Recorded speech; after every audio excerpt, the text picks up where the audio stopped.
make a start. So welcome everybody, and welcome to our speaker this evening, um, Dr. Catherine Hirst, or Cat, as she appears to like to be known, which is good. For those who don't know Cat, and I don't think we've ever met, she's a geologist and geochemist on the staff of the Department of Earth Sciences in Durham, an expert on the sort of things she's going to be talking about tonight on permafrost and issues relating to cold climates, which we seem to be living in one at the moment here. Not as cold as she's going to be talking about. So before we do, just a couple of points that we need to make. I've been asked to ask people if it's possible if they can turn off their cameras, because apparently it interferes with our signal. And also, a bit like ringing the gas company, the warning is this meeting is being recorded for training and security purposes. So, so long as everyone knows that anything they say or do is likely to be recorded, I don't think we have any issues. I don't want to say anything more. Let's hand over to Kat, who's going to talk to us about the title, as I have it, is The Impact of Frost Thaw on Climate Change. Over to Kat. Thank you very much, Brian, and thank you to you all for your organisation of tonight. It's great to see people coming out of this on a Friday evening, even logging on. I'll just share my screen and then we can take it from there.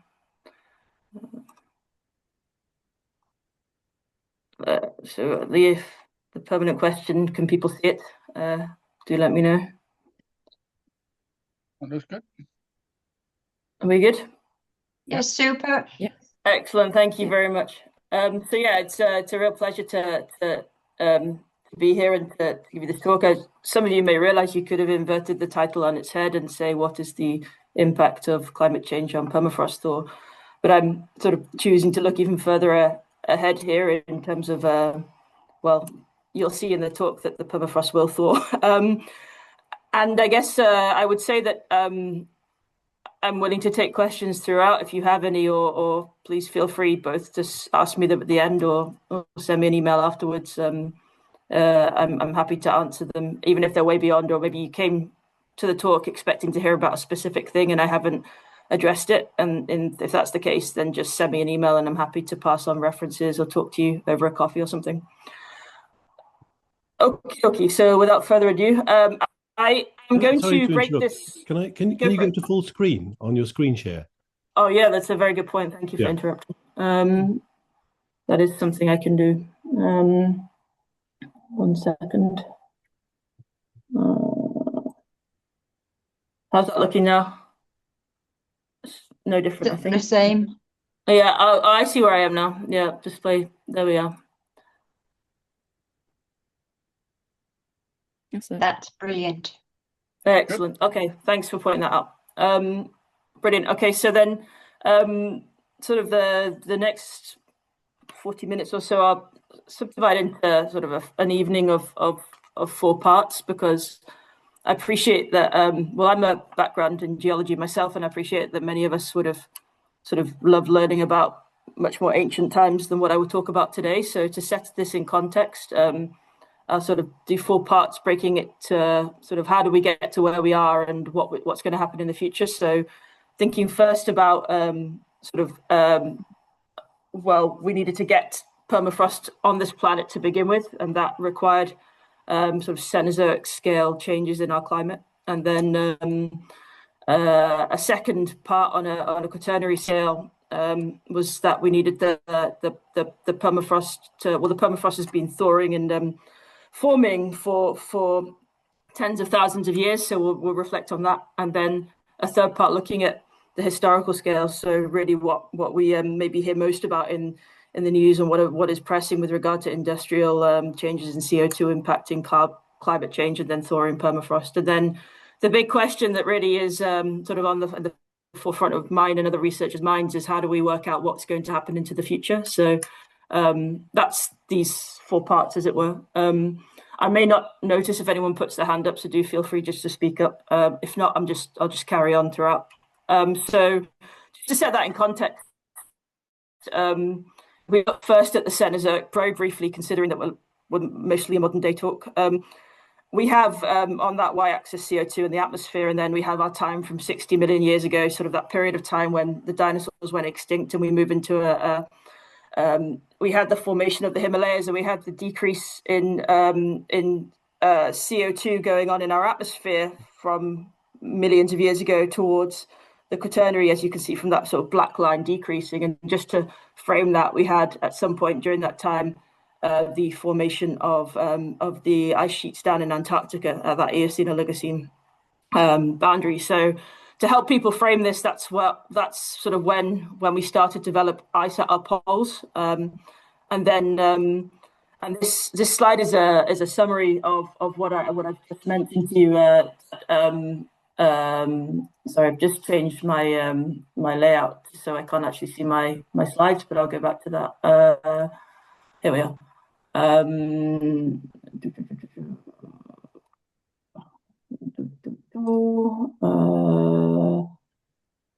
I can only ever see faces now. Let's look. Can you all see the screen still? Yes. Excellent. It's just my me playing with it. Okay. So then, apologies for this. I'm going to share that, and then Friday evening. Let's have a look. Layout and content only. Layout over the shoulder. Sorry, I currently only see everyone's faces, and I can't see what I'm meant to present, so I haven't got my story in front of me. Let's have a look. I could keep talking to you about the Cenozoic and CO2 drawdown as I find this. I can see your full slide, Kat. It says the one with the sort of red through blue scale, and there's a kind of thumbnail of you in the bottom left. I see. We'll get back to it. Give me a second, if you will. Wonderful technology.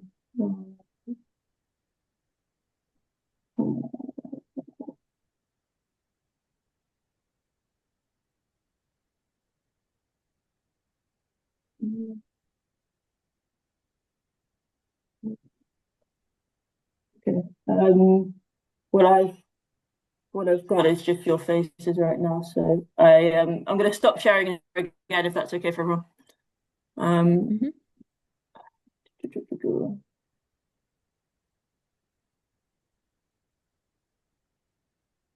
Excellent. Now we're back in the business.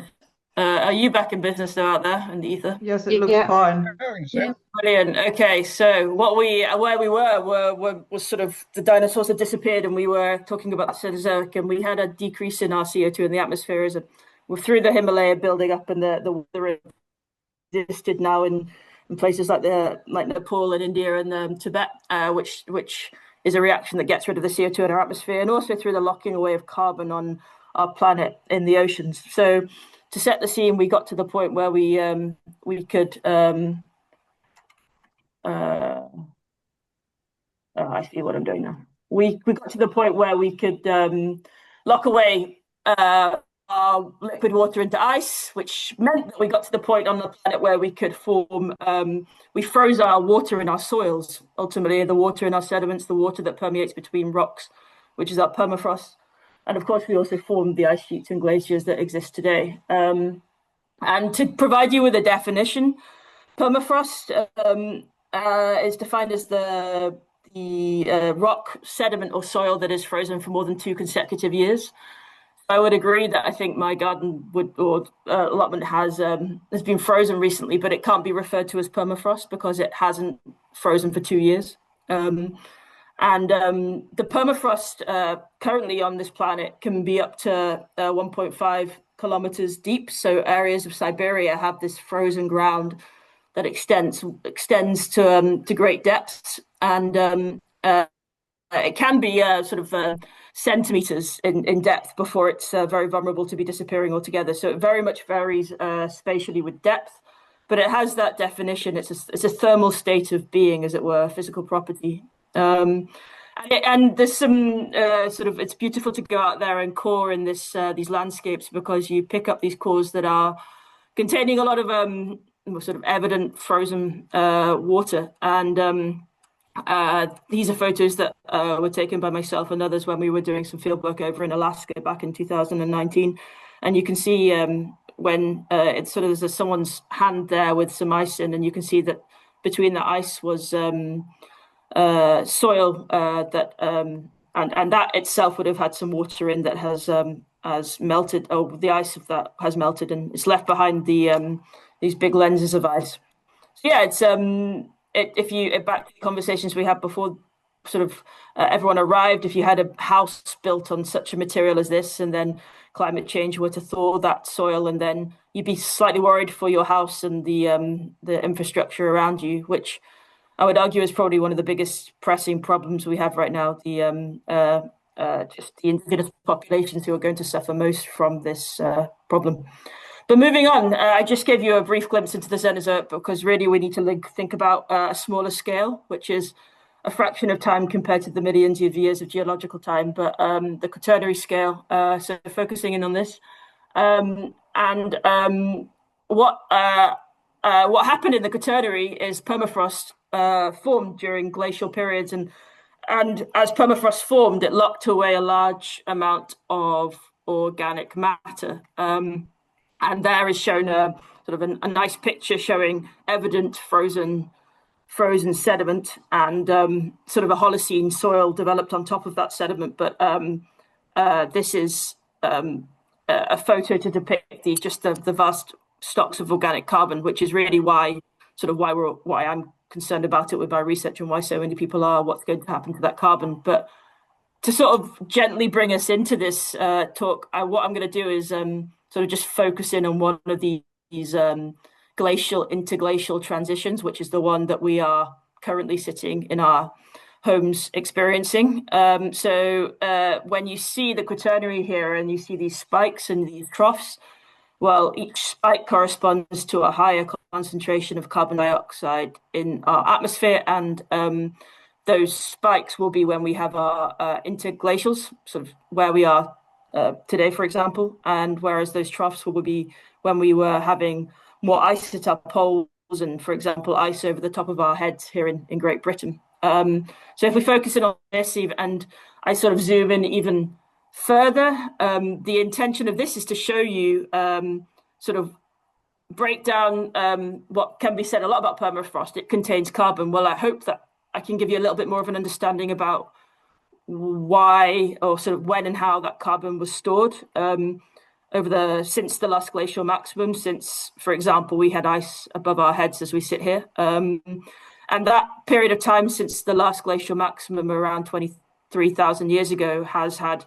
warmer and colder periods associated with it. So we've got our warmer periods such as the Boiling Alaroid, and the much colder, briefer period, the Younger Dryas. And these were sort of a layer on top of a larger picture, which was an overall warming that occurred between then and now. And if we think about at the last glacial maximum, now we know what permafrost is. We can think a little bit about where did it exist at that time. And modeling has been done to work out where it would have been. And this is an image taken from a permafrost atlas. It's been put together by colleagues, showing that the permafrost here is in orange, and these large ice sheets, such as the Laurentide ice sheet, are in this grey-blue. And you can see that vast swathes of landscape that contain permafrost beyond what we have today. So we have, in that image, permafrost sitting in locations where the Arctic Ocean is today. So that tells us that sea level was lower, and that, well, because water was locked away in ice in our ice sheets, and we had permafrost overlying parts of China at that time and going down into Central Asia. So the Eurasian landscape was really dominated, and there was permafrost in the southern parts of Great Britain, the areas that were not covered by the ice sheet at the time. Sort of a lot of Northern Europe had permafrost, and so the question is, well, okay, so if we got permafrost existing, then we then have a situation where CO2 is increasing, and we have a warming of our atmosphere because of Milankovitch cycles. Nothing to do at this point with humans, but we had warming. And what did that mean? It meant, well, the permafrost in landscapes that look a bit like Central Asia today, for example, the photos that I've put here for you to see, that wouldn't be dissimilar to what the landscape may have looked like. The permafrost started, the ice sheet started to melt, and you had large meltwater streams carrying vast amounts of sediment, sort of huge amounts of sediment. And also just a landscape that is really windy, really windy. And so what we had at this time, one of the primary ways we've locked away carbon in our permafrost is through the supply of carbon through river transport and to make dramatic sort of sediment depositions that occurred. We have here a photograph of a deposit of sediment that would have come off from those meltwaters and from that wind. And I mentioned both those processes because actually scientists there's a sort of a debate as to which is the dominant, whether it's fluvial or whether it's wind. But we had the deposition of vast swathes of sediment, and it's mainly silt-sized sediment throughout these profiles. And at the same time, the reason why it hung around, even though we had a warming atmosphere, was because the nighttime temperatures were still very cold. So we had lots of meltwater coming into freeze-thaw cracks that were forming the cold night that occurred. So we had cracks forming during winters and cold nights, and then water infilling these cracks. And what happened was then we formed these large ice wedges that are synonymous with these deposits that you would find in Pleistocene permafrost, especially across Siberia today. And so this is referred to in Russian language as Yedema.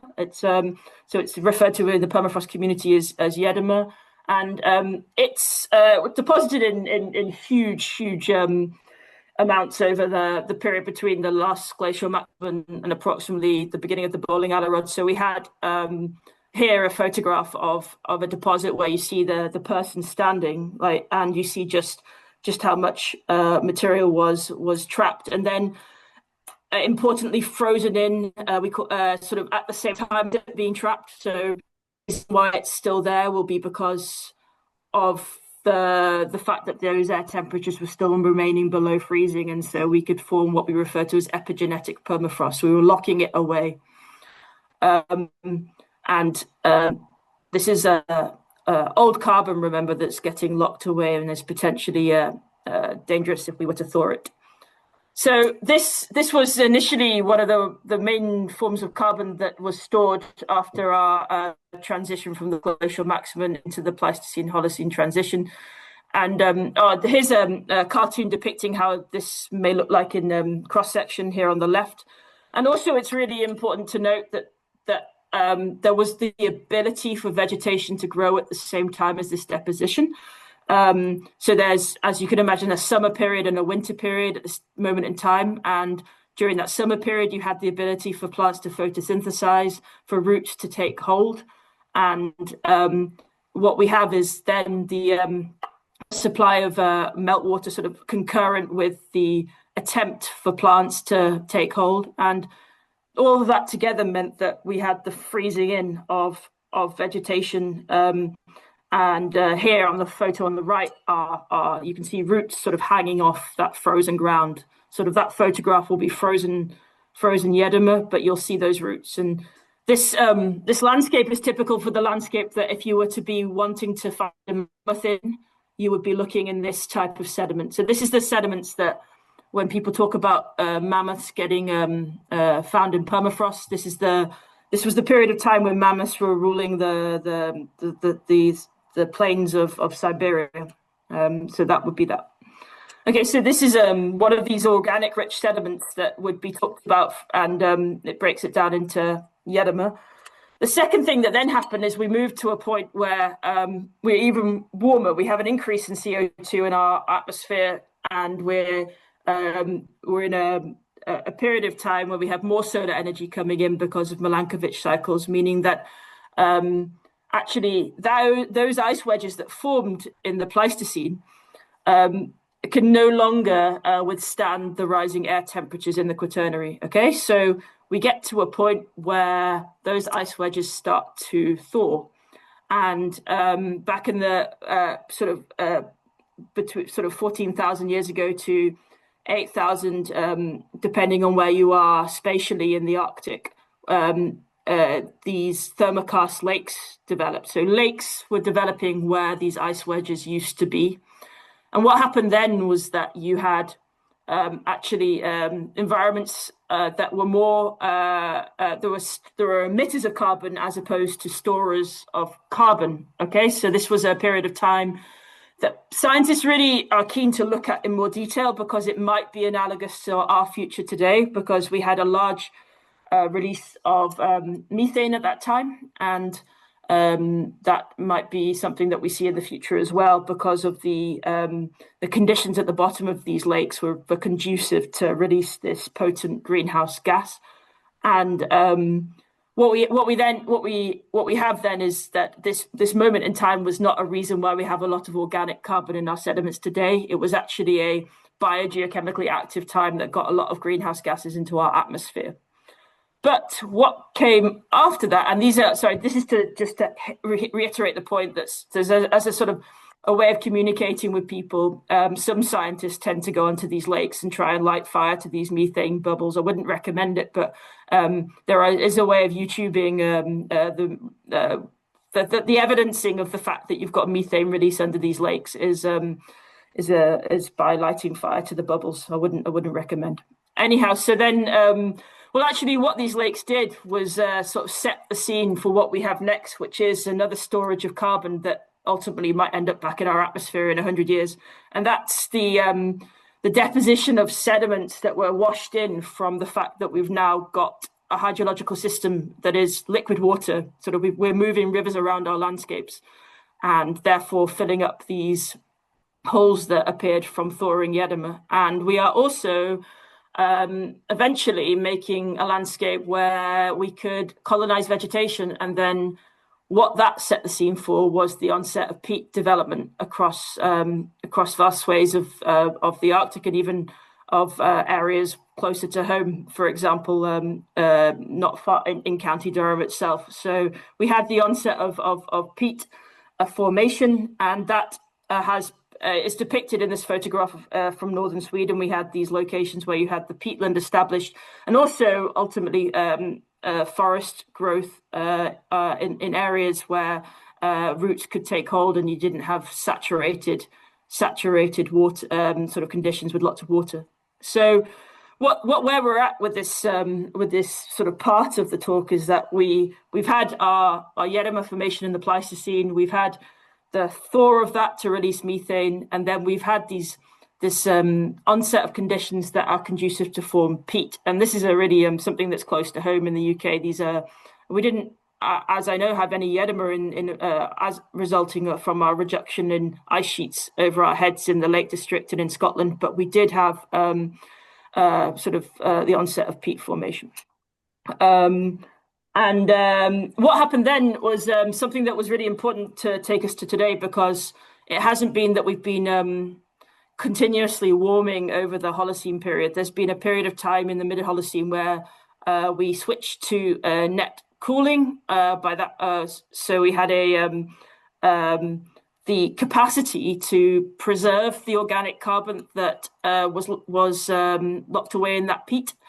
So what that meant was that we had a second formation of permafrost up in the Arctic, locking away peat. And so for those who may have sort of are familiar with some of these Arctic terms, some of the permafrost that still remains in these locations is referred to as pulsars.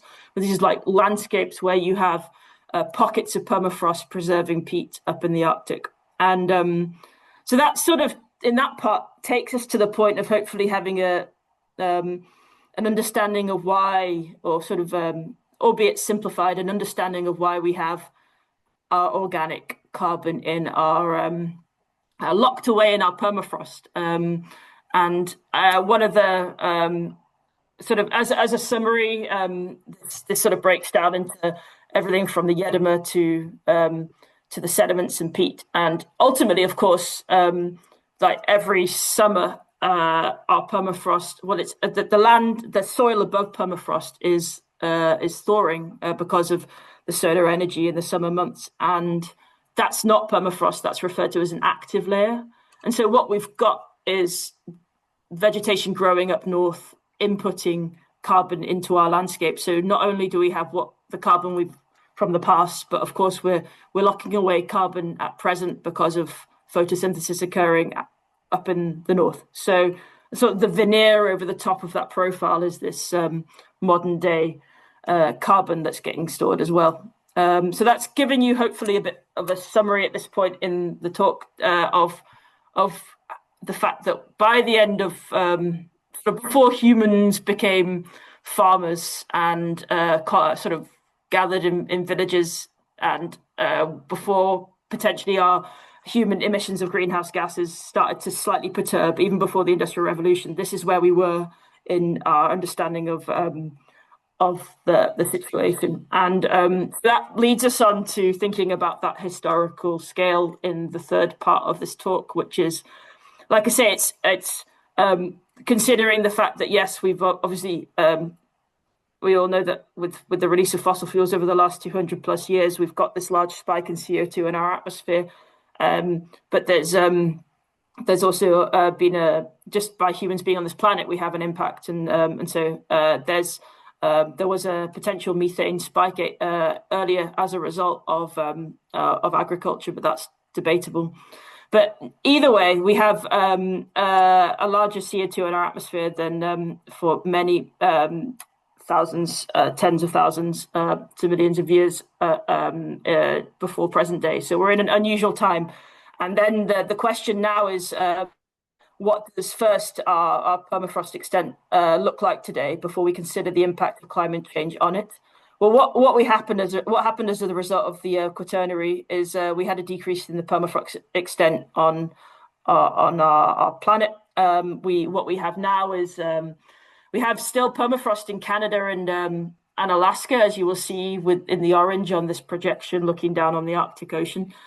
And we still have permafrost in Siberia and around the edges of Greenland, partly in response to the sort of reduction in the ice sheet in Greenland. Whatever the landscape that's been exposed has been frozen in as permafrost.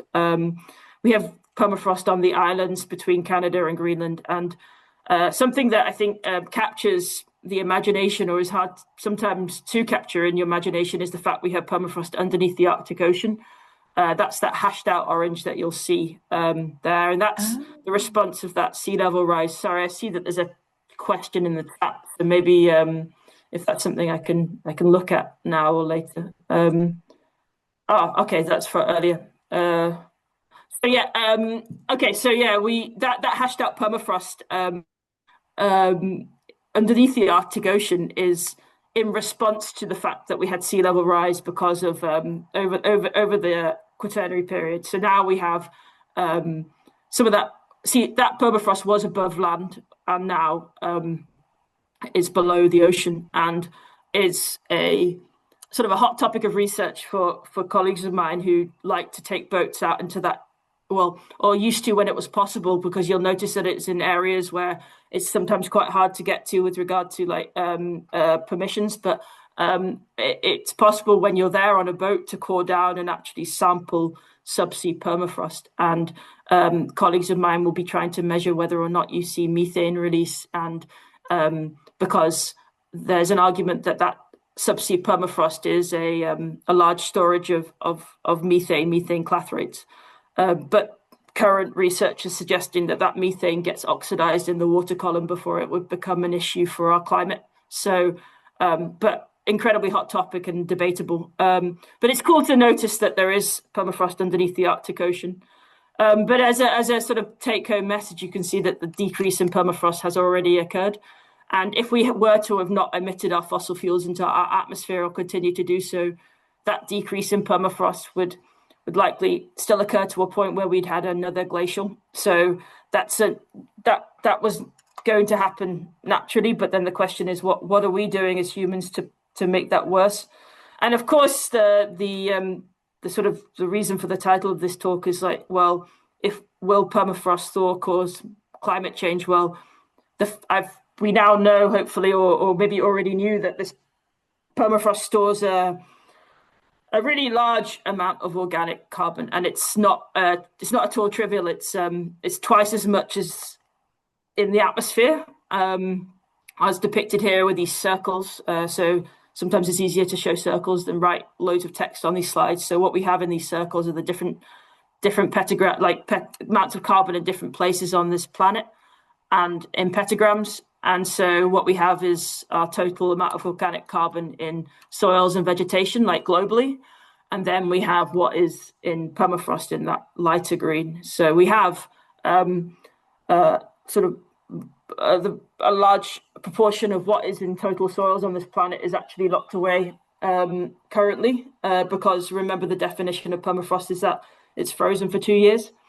And then, or more. And then there's the second take-home message is what I just said, which is that actually it's a lot more in the ground than there is in the atmosphere. So the big worry is that if you thaw your permafrost, you move that carbon into your atmosphere, and it has an impact on the future climate, which is the reason why many of us are researching this topic, I would say. So where does and I've been referring to this warming of climate. Well, actually, one of there's an unfortunate situation is that with our human-driven climate change, we have an amplification of warming in our Arctic, which is 4 times more than anywhere else on this planet. So this is depicted here from in this nice cartoon from the Woodwell Climate Center in the US, and this is shows that even though the atmosphere is warming, we have to consider that the rate at which it might then affect permafrost is going to be higher because of this amplified warming in the Arctic. So that makes it of even greater concern to think about. And the permafrost is already evidence is showing that permafrost is thawing at a higher rate than it did before we started measuring. Before we started emitting CO2 into our atmosphere. And of course, you could argue, sort of as a scientist, well, were people taking permafrost measurements sort of 300 years ago? Well, what we do to be able to make comparisons is use a space for time approach. We refer to as scientists, where we actually go to a place where we know that permafrost hasn't thawed, say, for example, for 1,000 years, and we go to it, and then we have a gradient over which we measure the degree of thaw, and over space rather than time, to see how much climate warming is affecting this. And so being able to say that permafrost is thawing in response to human-driven climate change is only possible because of fantastic scientists who have set up longitudinal studies, so 25, 30 years of trudging out into the snow and sticking probes in the ground and measuring the temperature of that ground year in, year out. And that is also super cool that they've been able to obtain funding for 30 plus years to be able to do that. So it's not trivial to be able to link things together, but we're really grateful to those people who sort of put in the legwork and hike out over these landscapes to prove this. And what I'm showing you here are manifestations of that thaw some of which are more dramatic than others. So what I'm showing you here are examples of what we call abrupt thaw, where typically you might have some of those ice wedges that I showed you earlier in the talk. And those ice wedges require more energy from the sun to thaw because of latent heat. But when they do, there's a big tipping point, and they melt, and the geomorphological change is dramatic. And that's why I mentioned that the time period back 14,000 years ago, when we had thermokarst lake formation, is a very useful period of time that is analogous to today, because what we've got happening today is also thermokarst lake formation, as you can see here on the right in these images of thermokarst lake, which formed in modern day times and were the result of permafrost thaw. So we've got manifestations of permafrost thaw occurring across the terrestrial Arctic landscape today. And the question then for us as scientists as well, ultimately what people want to know, what policymakers and governments want to know is do we have a net release of greenhouse gases to our atmosphere, or are we still locking away our carbon in vegetation so that we don't have to worry about the carbon release? Even though it's thawing, do we still get enough into vegetation that it's not of concern? And this is, to answer that question, takes tens to hundreds of scientists to sort of come together and take measurements across many different landscapes. So it's really a community effort to be able to provide this information to people. And this community effort requires, obviously, funding to rig instruments like the one that you'll see on your left there. That's an eddy covariance tower that will measure the amount of carbon dioxide and methane released from a landscape that you can see there, which is an Arctic tundra underlain by permafrost. And it'll have a bit of a footprint of around 1 kilometer squared. So it's integrating a large area of the landscape. But information like this is then collected together by people who do synthesis paper writing. And then each one of these towers can be put on a different type of landscape. By that, I mean, it could be put on a peat landscape, a Yedema landscape, different landscapes. And then what happens is that you can upscale. We use the word upscale to provide an estimate of how much greenhouse gas is released from different locations that have these things sat on them. And that is a way to be able to get at a number that allows you to tell people if we have a problem, if we have a net release of carbon dioxide. And then the other way to do it, which is more sort of small scale, like, for example, I know how colleagues of mine in Durham use these instruments out in the Pennines, which is where you sit a chamber on top of a specific area of the soil, and you measure the amount of carbon dioxide that accumulates in the headspace of that chamber over a specific unit of time. So there's different ways of getting at this, and ways of, I'm sure maybe all of us could point out loads of different issues in the number that is ultimately generated, because basically we can never plonk these instruments on every piece of land out there, can we? So there's always going to be error associated with this. But we have to provide numbers, and actually synthesis was put together recently, and what that synthesis showed in a paper was that the landscape up in the Arctic today is currently just a net sink of carbon, okay? And that is CO2 equivalent. So that's taking into consideration carbon dioxide, methane, and methane. So it's not just carbon dioxide. So ultimately, currently, the vegetation is helping us. The vegetation is taking in the CO2 from the atmosphere through photosynthesis and getting it locked away, so that we're not seeing a net release of carbon dioxide from our atmosphere today from the permafrost landscape.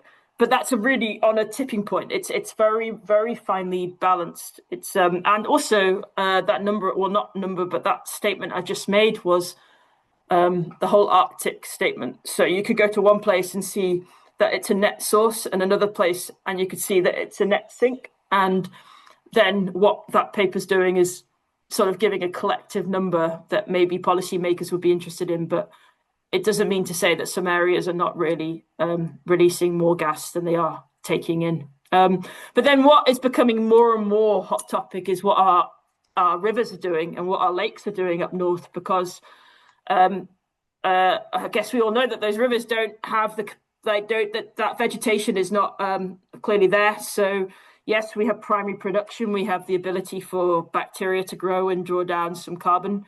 But ultimately, these rivers are shown to be a net source of greenhouse gases to our atmosphere. And this is becoming of great interest to researchers because it might be that these aquatic systems are the risk in the future to our climate because we have obviously no vegetation to draw down that CO2 in those systems.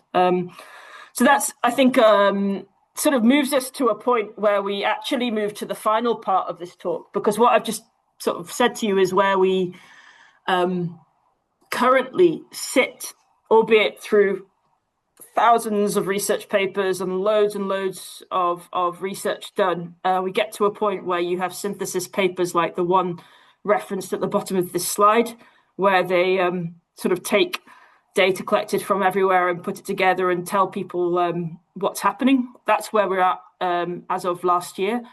But then what we're really having to think about, because of governments wanting to know whether or not this needs to be included in climate mitigation strategy, is what's going to happen into the future. And so the last part is thinking a bit about that. And of course, well, not of course, but there's more than one possible outcome of what we're doing on this planet today. And the more we do to prevent CO2 release to our atmosphere, the better the outcome. And these outcomes are kind of color-coded here. So if we didn't do anything, then we have a scenario which is looking like the red line shooting off into increased CO2. Whereas if we improve our or reduce our emissions as a human population, then we'll have less CO2 emitted, and that plays out with regard to the what's going to happen to permafrost. So ultimately, we have the capacity, and actually colleagues of mine really leading the way down at Exeter University have the capacity to model what's going to happen to permafrost. So this is shown in this graph on where we have the amount of permafrost remaining on this planet in million kilometers squared there on that y-axis. And then we have global warming, which is on that x-axis. So you could say that with these different scenarios that might play out, you might sit anywhere on that x-axis, okay? And so if we were to say that if we look at that 2 degrees Celsius of warming, it's stable. Sort of if we reach a point where it remains stable, then we still, which is arguably where we are right now, or have exceeded. We have already the estimate that we're losing permafrost, right? We've almost halved what we have. So what this paper and others say is that if we did nothing to prevent our carbon dioxide to our atmosphere, then approximately 70% of permafrost will disappear by 2100. So that's not very far away, really. And then, but if we did something, then we could save 145% of our permafrost. So there's a real motivation there, I think, to make to keep carbon locked away. And ultimately, I think maybe the stronger, more motivation is to allow people to keep their houses and not see infrastructure collapse, and ultimately the ramifications of that, which could be large with regard to mass movement. So then, yeah, we want to keep the permafrost, but it's going to thaw even if we stick at what we're doing. And I guess the second point to make is that it's not just releasing carbon to our atmosphere, but it's sort of the biggest analogy I can make. It's like almost burning coal again, because what we will be doing is exposing old carbon to microbes. So it's basically there's the potential of thawing permafrost and releasing carbon that is not in equilibrium with our atmosphere today. By that, I mean it's not the stuff that gets respired and photosynthesized every summer, but it's the stuff that got locked away 15,000 years ago and shouldn't be in our atmosphere right now. So the question is also about how much of this old carbon, like here depicted in the graph with the green bars, which has an older mean age up to sort of 35,000 years, how much of that is going to get up into our atmosphere versus more of this shallower soil, which is younger. So that's something, sort of a secondary thing to consider, but something that is really important to consider. Ultimately, sort of this talk could have started with this slide, because if we get it into our atmosphere, then hopefully we see that carbon dioxide provides, that adds on to our human emissions, and that could then result in more warming and more permafrost thaw. So this is what's referred to as a positive feedback effect, whereby you do something that happens then results in it happening even more. And there are a few of these, just to sort of zoom out on this one, and I appreciate it's Friday and it sounds a bit like doomsday, but I'm just sort of stating what's happening, I suppose. And actually it does have potentially a positive conclusion here before we all have our weekends. So there are a few locations on this planet that I would say, I guess you can reassure that some of these are where a lot of research is being funneled into. So I would say that colleagues of mine over in the geography department in Durham have a huge focus on these ice sheets down in America, and this is the result of the fact, again, that there's these tipping points, potential for like when something happens, even more of it happens, basically, to the point that you can't get back to a previous state. And permafrost exists as one of these tipping points. And I've just put in red boxes that these are areas where sort of these are polar related tipping points. But you'll see that there are other ones on this planet, for example, coral reefs or the monsoon. So I think it's for me personally, it's really nice to be able to understand this stuff, because otherwise it's there's only so much we can do as individuals, but I think it's at least by understanding, we have an understanding of what might happen. So then zooming back in again, well, I guess just to finish this talk off, where I sit quite a lot day to day is, well, how do I work out what might happen in the future from my own specific research perspective? Or how can I help with that? How can I provide any information to help with that? And what we realize is that, well, we can't measure something that is the future because it's the future. And so what scientists do is try and make they try and produce a representation of the future in what we call models. And I don't know, even as a scientist, the word model can become a scary word, but actually it's just a representation of a real object here, shown as a sort of rather wonky attempt to make an Earth. What we have to do is sort of think about, well, what will it look like in the future? And that requires making models. So actually, although I don't make the models myself, I think about how what I'm doing might feed into one, because that is then ultimately what will provide the number that might be passed on to, say, someone in government. But okay, just to finish off this talk, what this means is that we have to then ultimately model. We have to make a representation of this permafrost and the soil above it, and subject that representation to all the possibilities of the future. So like the possible increase in rain or decrease in rain, increase in snow, decrease in snow, changing soil moisture to dry or wet, because all of these things will then affect they affect our environment today, they'll affect our environment in the future. So it's a tricky task, and it can be completely overwhelming for those who work in the field and not necessarily are modelers, which has been myself in the past, because we read papers such as one that shows a figure on the right, which can be hard to digest initially, and then you realize that what it's really showing is an arrow in, which is photosynthesis, and an arrow out, which is respiration, and then a bunch of carbon that gets locked away and that gets stored. So I try to work with models like this, and then sort of have fun reading papers where people have actually tried to estimate what's going to happen in the future by putting a piece of permafrost into what looks like a jam jar, and then leaving it at different temperatures, which in the lab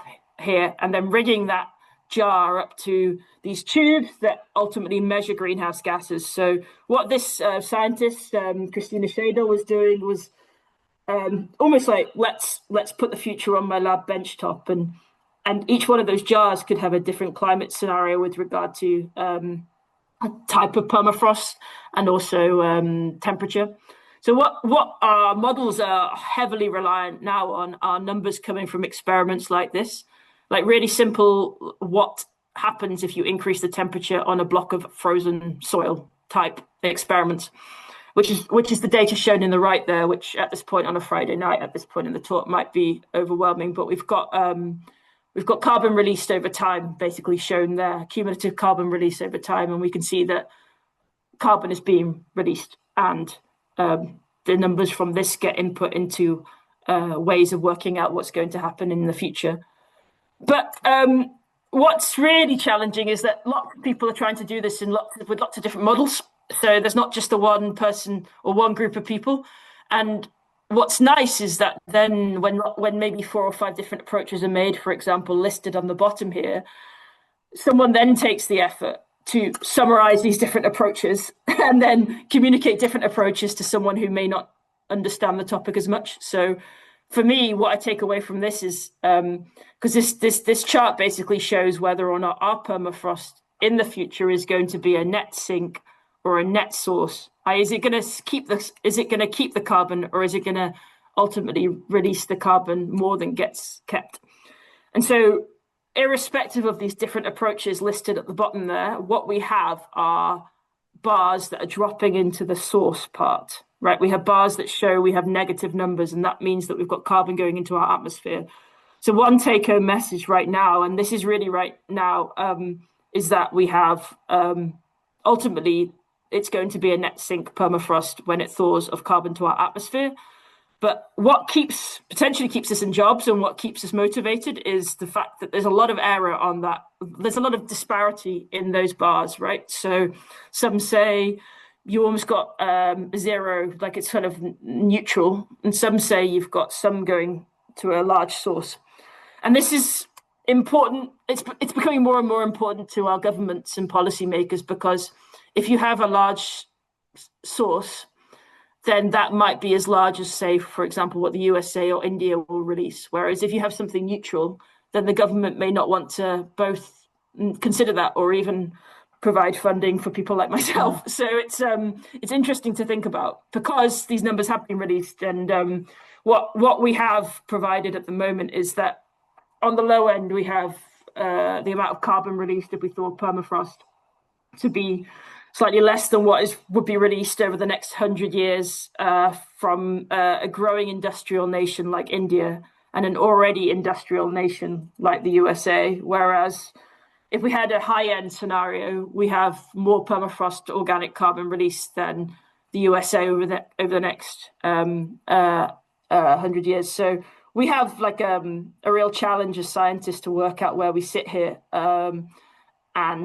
I would argue, like, just by looking at those 4 circles, you'd say that it's important to think about. So just to end on this talk, and it's been thought about, because for the first time, these numbers and permafrost has been included in the Intergovernmental Panel on Climate Change report in 2021. So before that, it was never included, but now it's included. And this image I show you is super complex. I wouldn't necessarily think any of us can read this right now, but what it shows is all the different processes on this planet that go on and where permafrost sits within those processes in terms of the greenhouse effect. So it really just, to my mind, shows me what a kind of, as a researcher, you've got that component of a larger open system of environmental processes at play. So you realize you're kind of you're contributing to a much larger picture. And my contribution, sort of to finish up, both before I arrived in Durham and now I'm in Durham, is to sort of think about when I was doing my PhD over in Sweden, it wasn't how I was thinking, but now as I go about my research and understand things more, I now can break this down into a list of things that we need to address in order to be able to make a difference. By that, I mean like reduce the error on those bars. And when I talk about this with my colleagues, one of the big things they ask me is, does it matter? Like on this list, some stuff will play a role. For example, here on this list we have minerals. Will winter become summer conditions? What's going to happen to our winters? What's vegetation going to do in the future? What will hydrology do in the future in terms of mobilizing carbon to our Arctic Ocean? Wildfires, lightning strikes are increasing. We're going to have more wildfires. We don't know enough about snow and its insulating capacity. One thing that fascinates me as a geologist is how we can use the past to inform the future. And also, like, really importantly, is actually the people who live up there are the ones who have over thousands of years experienced that lifestyle and climate and environment. And I think we need to work with those people to understand what's going to happen in the future. But when I put these questions to people that I pitch research ideas to, the question always comes back as what's going to actually matter of that list? And probably you can make a longer list. So where ultimately should you be putting your time as a researcher? And that's something that us as researchers sort of think about, of course. And currently I put my time here because I hope that they're of benefit. And so some of my work for the last sort of 10 years has been looking at what role minerals can play in capturing some of this organic matter in the soils, because minerals outside our homes today and our gardens are locking away organic matter. It's sort of why farmers want a nice mineral-rich, organic-rich soil, and that those minerals might be one way in which we can prevent the organic matter getting into our atmosphere. But this is currently not parameterized to the extent that it can be put into models. So for me, what I do is I work with collecting waters from rivers that look like this. For example, this is a very iron-rich orange river that is draining the Brooks Mountain Range in Alaska. And it caught the attention of the Guardian readership because over a year, this river went from clear glacial stream to red. And this red orange color was the response of permafrost thaw, exposing minerals and then releasing iron into the rivers. And so something that I work on is looking at to what extent organic matter is trapped on the particles in that river and also in the soil. And to do that, I go and look at these beautiful images of these particles using microscopes that can get down to a really high resolution, here like a few microns. And this image is of shows in green the organic part and in red the iron. And what we find is that you've got this sort of bonding between the two that occurs across this planet and has done for thousands to millions of years. But that bonding might potentially be a trap, and unless you perturb it and get it into the river, and then it's really not a trap, and it's could be dangerous. But so that's one of my aspects of research. A second aspect is that I enjoy getting out into the field and getting cold, and I have been working on looking at how hydrology will change the amount of carbon that's transported into our rivers. Because if it doesn't get into our atmosphere, it might get into our rivers. And so what myself and colleagues do is go to rivers up in here, Alaska. These photos are taken from Alaska, and we sample sort of daily or every 3 days during periods where the river flow is really high. For example, like allowing more water to come from the soil and reach the river and transport that carbon. So we drill holes in the rivers when they're frozen, and then we sample water, and then we go every day to sample the water during the period when that river ice is breaking up. And that is the period of time in an Arctic year where you have the most carbon in your river. So we tend to study these periods of time more than others. So I look at river system things, and then I also, alongside colleagues, are super fascinated to know.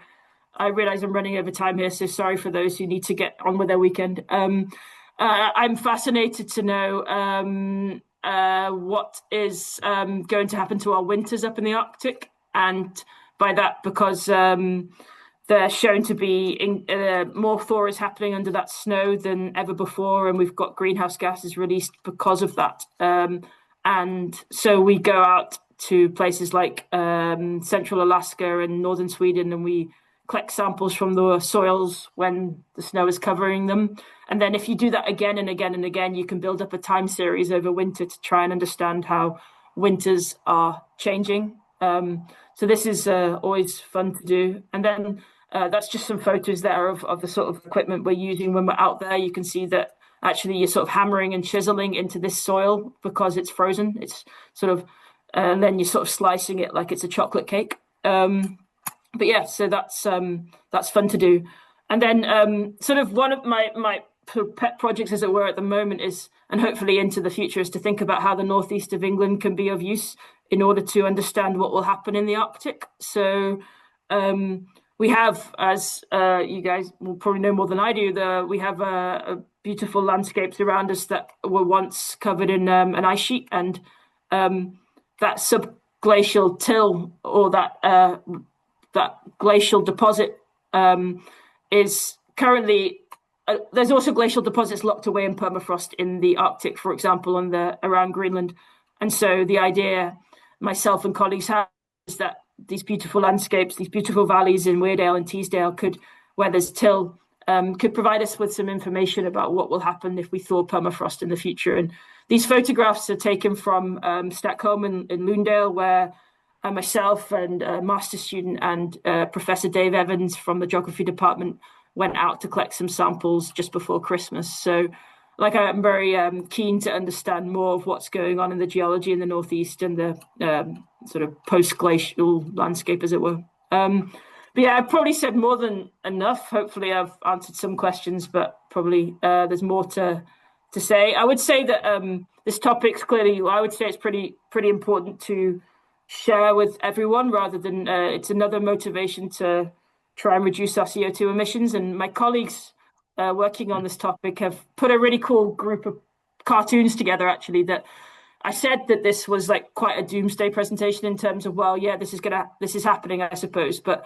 I think if we can educate ourselves in a way that doesn't make us feel scared and worried, then that's a really positive thing. So feel free to have a look at these frozen ground cartoons, of which there are loads, and maybe that will be something that is of interest to you.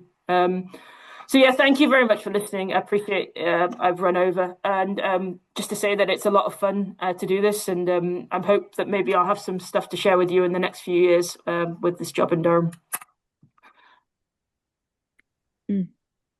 Well, thank you very much. That's a lot to think about there. I assume that we may have some questions. Hello? Hello? Yeah. You have a question? I'm happy to answer if there are any, or email if people are falling asleep. Well, I'm sure. Well, I haven't fallen asleep. I thought, could I kick off by saying just a couple of points? The Quaternary and things glacial are not my speciality, but it occurs to me that permafrost has possibly not been a permanent feature on throughout geological history. There must have been long periods when we didn't have any. And in regard to that, when you quote figures of CO2 levels in, for instance, the Cenozoic, how reliable are they? How many data points have you got? How reliable are those figures compared to the incredibly accurate measurements we've got today? That's a very, very good question. So the data, for example, that would have been that image taken from the IPCC report was a massively simplified image of CO2 as a way of communicating. But yeah, sure. The CO2 data that is taken from that point in time is derived through a combination of using isotope systems like boron isotopes to get it as a proxy for CO2. They're derived from different ways of modeling CO2 release, because as I understand it, you can't get a ice core down deep enough in Antarctica. Well, obviously Antarctica wasn't there at some point before 34 million years ago, so you don't have an ice core to sample. But even if you were to sample in Antarctica, you can't get to the ages required to get that far back at the onset. I mean, there's wonderful science going on to try and look at that age, I suppose. But to answer your question, I mean, it's not my area of research, but it's also something that you're not going to have as many data points. It's not going to be as accurate. You're going to have more error as a result of that. you're using paleoproxies at that point to get at CO2 as opposed to ever being able to capture the CO2 in a gas bubble in an ice core. So when we look at sort of glacial interglacials in the Quaternary, that's when we can nail down more accurately, so long as we can access ice cores, for example, like from Vostok in Antarctica. Yeah. I get that. It is all dependent on how reliable your measurements can be from that far back. Other questions? There must be loads of others, surely. I think it's the chat. Can I suggest that if somebody wants to ask a question, they stick their camera on as well and wave or something? I can't see anybody waving. I just saw that there's stuff in the chat, but I don't know whether or not that's something like saying thank you and leaving, which is perhaps more likely. Yeah, Gillian's got a question. Which is, Gillian. Is there anywhere on Earth where permafrost is currently forming? That's a really good question. Yes, I mean we have locations where you will have thickening of permafrost because you'll have locations where you'll have a slight decrease in temperature. This is the nuance of climate change, in that not the Arctic is not all warming at the same rate, and when some area warms in just more, another area may warm less, or even you might have perturbations in the long-term signal. So you have 10 cold years or 5 cold years. And if your air temperature drops, then your ground temperature will drop. And so it is possible to grow permafrost in certain areas if you have these almost anomalous years of negative temperature. And where would that be happening? Well, in locations where your air temperature is very low in winter, for example, areas of Siberia where it can drop to -60, you might even just be growing permafrost to be thicker than it is already. You might be growing it from, say, 10 meters to 15 meters if you have a really cold winter in Siberia. So it is possible to grow permafrost for sure. Yeah. It looks as though Anne Watkins has her hand up. Yeah, I just want to say how clearly you've presented everything. I don't have a question. I just want to check that the thing that I had been really worried about the melting of permafrost for the release of methane into the atmosphere. And the biggest thing that I've learned from you is that we actually, because once the melting starts, plant life takes over, and you actually get a huge carbon sink developing, so that it's a fine balance between the two, is what I'm hearing from you. Is that correct? Yeah. And then the river exactly. systems, if the river systems get too big, they really will sweep away the stored carbon in the soils, in the melting permafrost. Yeah, that's really well summarized. That's excellent. Okay. Yeah, that's good. So I guess just to touch on that methane, the plants are photosynthesizing and taking up CO2, whereas the saving grace with regard to methane is the fact that so if you've got 1 meter of soil and you have methane released, methane gets oxidized very quickly. And when it's oxidized, it no longer is a greenhouse gas that affects us. So we're relying on, if you've got methane released, there's research is going on to figure out, will it get oxidized or will it not? Yeah, that was interesting what you said about, and will the sea over the permafrost area in the Arctic Ocean enable that oxidation? It's really, really interesting. All this stuff was new for me. All I was really worried about, I know that the permafrost is melting, and I thought that it was going to be catastrophic, but you've made me feel a lot better. I'm happy to hear you say that. I mean, I think it's I guess one point I would make is that if we estimate it might be catastrophic, then my hope is that number of catastrophe gets fed to someone who then some decisions get made. But I mean, in this day and age, who knows? But we're working on that. Keep up the good work. Brilliant, really brilliant talk. Really well Very presented. kind of you, Anne. Thank you. Yeah, thank you. Has anyone else got their hand up? I can't see any more. Can you see any, Gillian? Or No, I can't see any. Brian, everybody's just there's a being comment too there slow, from Andrew to everyone. too shy. There's a comment just flashed up. Oh, it's disappeared again. I can't. I was just about to read it. Never mind.